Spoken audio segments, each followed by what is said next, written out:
বন্ধুরা সব কোন দিকে গেছে? আমি তো কোথাও ওদের দেখতে পাচ্ছি না। তবে কি পথ হারিয়ে আমি অন্যদিকে চলে এলাম? বড্ড খিদেও তো পেয়েছে, আর পথ চলতে পারছি না। কিন্তু আমি শহরে ফিরবো কেমন করে? অহনা গ্রামের রাস্তা ধরে দু এক পা করে এগোতে থাকে। সামনে একটি পুকুরে মাছ ধরছিল ধনা। ধুর, পুকুরটা যেন দিন দিন মৃত হয়ে যাচ্ছে। আগে জাল ফেললেই মাছ উঠত, আর এখন ঘন্টার পর ঘন্টা অপেক্ষা করেও এক ঝুড়ি মাছ পাই না। এমন করলে আমি মাছ বিক্রি করব কেমন করে? সংসারই বা কেমন করে চালাবো আমি? তখন অহনা সেখানে আসে। পুকুর পাড়ে বসে হাতে পানি নিয়ে সে পানি পান করে। যাক বাবা, বাঁচলাম। গলাটা শুকিয়ে একদম কাঠ হয়ে গিয়েছিল, তবুও কিছুটা এগোতে পারবো। কিন্তু আমাকে বাঁচাবে কি, সাহায্য করবে কি? তুমি কে? এই ভর দুপুরে ঢ্যাং ঢ্যাং করে গ্রামের মধ্যে ঘুরছো? বলি, লাজ শরম নেই নাকি? এমন করে কেউ ঘোরে? নাকি ভূতের ভয় নেই? জানো না, ভর দুপুরে ভূতেরা ঘুরে বেড়ায়। আপনি আপনি কি এখানেই থাকেন? হ্যাঁ, তুমি বলো, কে তুমি? এখানে কেন এসেছো? শহর থেকে আমরা গ্রামের পাশে নদী আর জঙ্গল ঘুরতে এসেছিলাম। আমি পথ হারিয়ে এখানে এসে পড়েছি। তা এখানকার নামটা কি? এটা রসুলপুর। জঙ্গলে আবার কেউ ঘুরতে আসে? জঙ্গলে গাছ গাছালির সাথে পশু পাখিরা বাস করে। এর আবার দেখার কি আছে বাপু? শহরে তো এসব নেই, তাই আর কি। আপনি কি আমাকে শহরে যাওয়ার রাস্তাটা বলে দিতে পারবেন? তাড়াতাড়ি বের না হলে আবার দেরি হয়ে যাবে। আমার জন্য বাড়ির লোকেরা চিন্তা করবে। কাজের সময় এত কথা একদম ভালো লাগে না। এমনিতেই তুমি ছুটে এসে পানি খাওয়াতে পাখিরা ভয় পেয়ে এদিক সেদিক চলে গেছে। তুমি যাও তো বাপু, বিরক্ত করো না আমাকে। আপনি বুঝবেন না দয়া করে? আমি আপনাকে বিরক্ত করছি না, সাহায্য চাইছি। দয়া করে আমায় পথ চিনিয়ে দিন।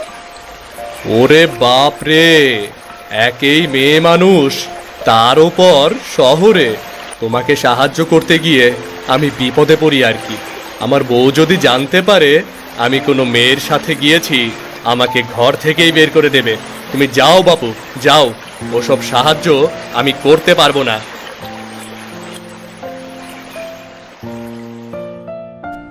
উপায় না পেয়ে গ্রামের রাস্তায় অহনা আবারও হাঁটতে থাকে। কিন্তু এবারে তার খুব খিদে পেয়ে যায়। এই আমি কোথায় এসে পড়লাম? রাস্তাঘাটে তেমন কোনো মানুষ নেই যে খাবার কিনে খাবো। অন্য কোনো উপায়ও তো দেখছি না।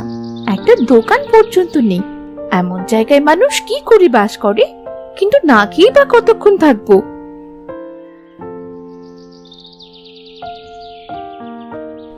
হাঁটতে হাঁটতে অহনা একটি বাড়িতে আসে।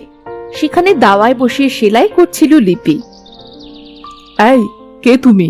বলানি কওয়ানি বাড়ির মধ্যে ঢুকে পড়লে যে, কি চাই তোমার? আমি অহনা, ভুল করে এই গ্রামে ঢুকে পড়েছি। আমায় একটু সাহায্য করতে পারবেন?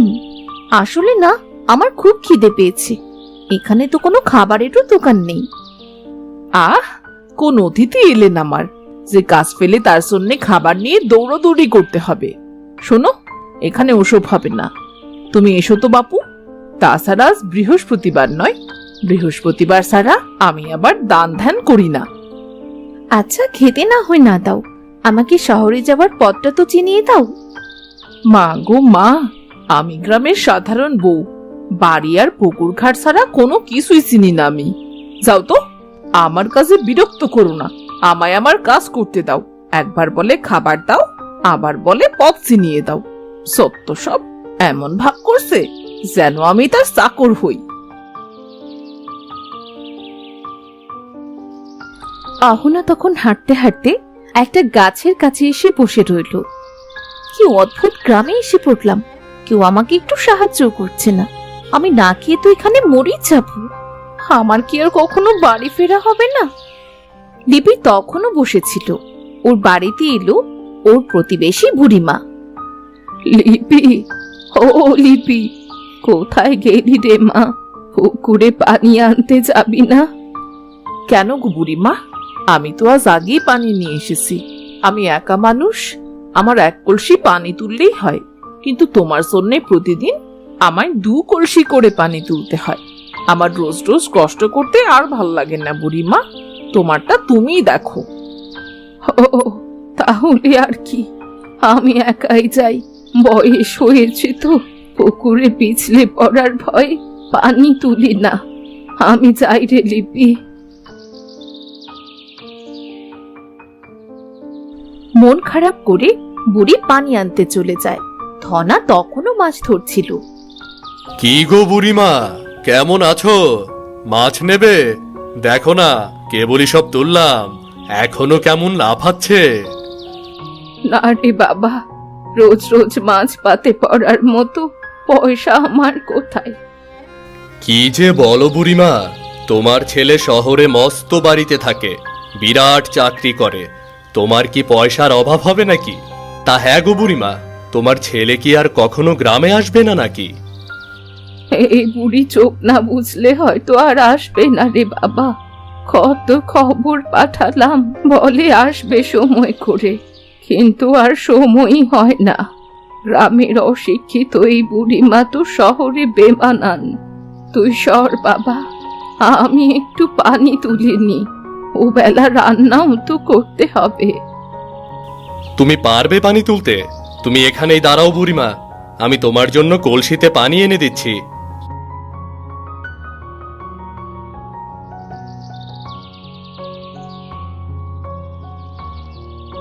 বেঁচে থাক বাবা, বেঁচে থাক, বিধাতা তোর ভালো করুক।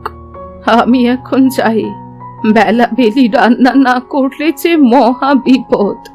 রাতে আজকাল ভালো চোখেও দেখতে পাই না। তুমি 2টো মাছ নাও বুড়িমা, পয়সা দিতে হবে না। তুমি আর কয়দিনই বা বাঁচবে? আমার তো মা বাপ নেই, তুমিই খেও। না রে বাবা, আমার যেদিন দরকার পড়বে সেদিন তোর কাছ থেকে চেয়ে নেব। আজ চলি তবে। বুড়িমা যে কেন ছেলেকে শহরে পাঠিয়েছিল, শহরে গেলে সবাই বদলে যায় মনে হয়, নয়তো ছেলে কিনা মাকে ভুলে গেল। না বাবা, আমি শহরে যাব না, আমি বরং মন দিয়ে মাছ ধরি। বুড়ি রাস্তা দিয়ে আসার সময় দেখল গাছের নিচে মন খারাপ করে একটি মেয়ে বসে আছে। কে গো তুমি, অমন শুকনো মুখে বসে আছো যে? আমার না খুব খিদে পেয়েছে দিদা, আমি আর হাঁটতে পারছি না, পথ ভুলে এখানে চলে এসেছি। শহরে যাওয়ার রাস্তাটি আমায় কেউ চিনিয়ে দিচ্ছে না। তুমি আমায় দিদা বললে, তুমি বরং আমার সাথে আমার বাড়ি চলো। ওই তো সামনেই আমার বাড়ি। আসলে শহরে চলে গেলে কেউ আর গ্রামে ফিরে আসে না, তাই হয়তো গ্রামের কেউ তোমায় সাহায্য করেনি। তুমি আমায় শহরের রাস্তাটা চিনিয়ে দাও দিদা, আমি ঠিক চলে যাব। তোমার কাছে তো কলসিতে পানি আছে, একটু গলাতে ভেজাতে পারলেই হবে। কিন্তু সে পথে এখন গিয়ে হবেটা কি?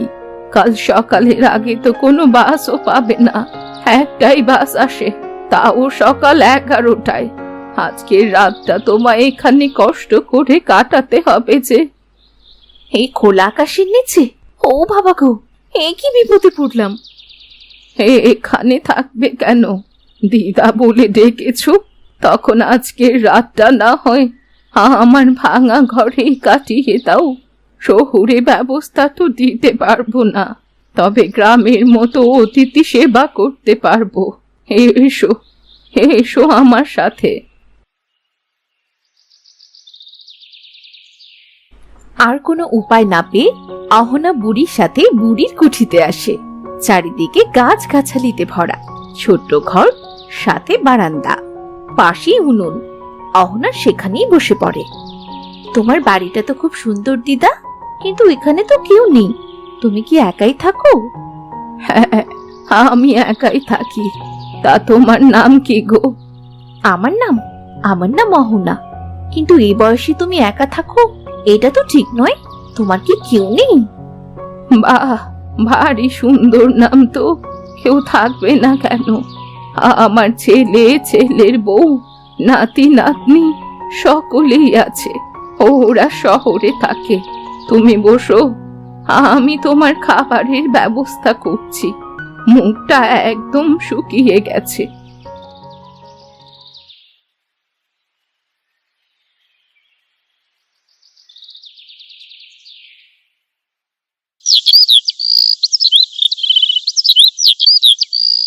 আজ রান্না কি করবে দিদা? গ্রামের সাধারণ খাবার, কচু শাক আর বেগুন পোড়া। আমার ছেলেটা যখন এখানে আমার কাছে থাকতো তখন প্রতিদিন একই আবদার করত, কচু শাক আর বেগুন পোড়া। এ মা, এসব আবার কেউ খায়? গরম ভাতে একবার খেয়েই দেখো, চিরকালের স্বাদ মুখে লেগে থাকবে। তা হ্যাঁ গো, তোমার বাড়িতে কে কে আছে?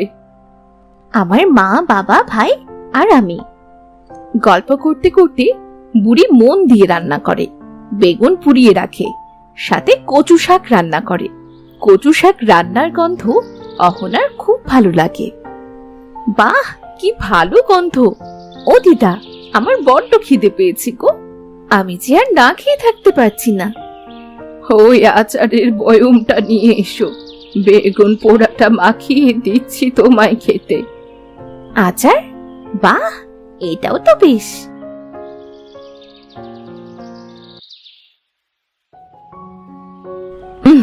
হাত দিও না, খালি হাতে আচার নিলে সে আচার নষ্ট হয়ে যায়, চামচ দিয়ে তুলতে হয়। এসো, বসো। অহনা আর বুড়ি দুজন কচু শাক আর বেগুন পোড়া দিয়ে তৃপ্তি করে খাবার খায়। আমি কি আর একটু কচু শাক নিতে পারি দিদা? নাও নাও, মন ভরে খাও। তা খাবার খেয়ে তোমার ভালো লেগেছে? খুব ভালো লেগেছে দিদা। ইস, আমার বাবাকেও যদি খাবারটা খাওয়াতে পারতাম।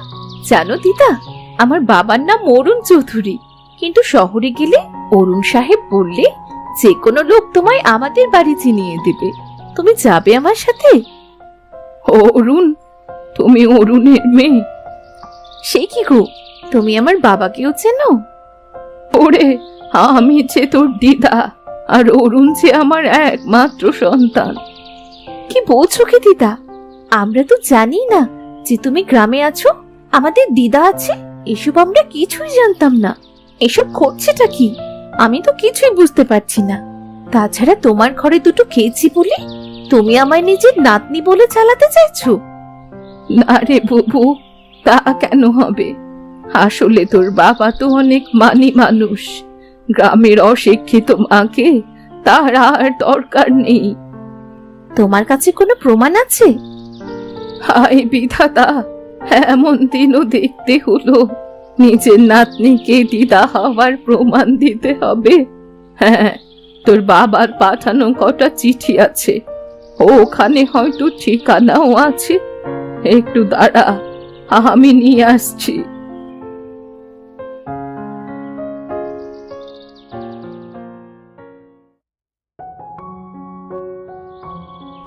বুড়ি তখন একটি চিঠির খাম এনে অহনাকে দেয়। অহনা সেটা দেখে বুঝতে পারে, আরে এ তো আমার বাবার অফিসের ঠিকানা, হাতের লেখাটাও বাবার। তার মানে তুমি আমার দিদিমা। তুমি আমার সাথে শহরে চলো দিদিমা, আমরা তোমার খেয়াল রাখবো। না না বুবু, তা হয় না। তোর বাবা আমার কারণে লজ্জিত হোক, আমি চাই না। তবে তোদের যখন ইচ্ছে এই ভাঙা কুটিরে আসতে পারিস, কোনো অসুবিধে হবে না। এরপর থেকে প্রতি মাসে একবার করে তোমার কাছে আসবো দিদা, তোমার হাতে কচু শাক আর বেগুন পোড়া খেতে। বুড়িমা, ও বুড়িমা, এই নাও তোমার খুঁটি। এটা আমার বাড়িতেই রয়ে গিয়েছিল। ও, ওটা ওখানেই রাখো। এসো লিপি, দুটো খেয়ে যাও। না গো বুড়িমা, সন্ধে নামছে, আমি বরং যাই। কিন্তু এই মেয়েটা এখানে কি করছে? আর মেয়ে, তুমি এখানে কেন? শহরের রাস্তা খুঁজে না পেয়ে এখানে ঠাঁই নিয়েছো? যাও, চলে যাও এখান থেকে। আমাদের বুড়িমার কোনো ক্ষতি করতে যেও না, কিন্তু এর ফল ভালো হবে না বলছি। লিপি, বকো না ওকে, ও আমার অরুণের মেয়ে, পথ ভুল করে আজ নিজেই নিজের ভিটে চলে এসেছে। যাও তুমি। ও বুড়িমা, দিনকাল ভালো নয়, তবে কিছু হলে ডেকো, বুঝলে? আমি যাই তবে। সকলে তোমাকে কত ভালোবাসে দিদা। ইস, বাবাও যদি বুঝতো। তবে দেখো, আমি ঠিক বাবাকে তোমার কাছে নিয়ে আসবো। দেখো, মরার আগে একটিবার আমি আমার ছেলেটাকে দেখতে চাই। এর বেশি কিছু চাই না রে বুবু। চল ঘরে চল, সন্ধে নামলে আমি আবার চোখে দেখতে পাই না। চলো দিদিমা। তুই কাল সত্যিই চলে যাবি? তোমাকে ছেড়ে যেতে একদম ইচ্ছে করছে না গো দিদিমা, কিন্তু যেতে যে হবেই। তবে সামনের মাসে বাবাকে নিয়ে আবার আসবো। চলো ভেতরে চলো। সত্যি এত বছর পর তোর বাবা আসবে? তুই পারবি ওকে আনতে? হ্যাঁ, খুব পারবো। তোমার হাতে কচু শাক আর বেগুন পোড়ার স্বাদ নিতে আমি সব করতে পারবো।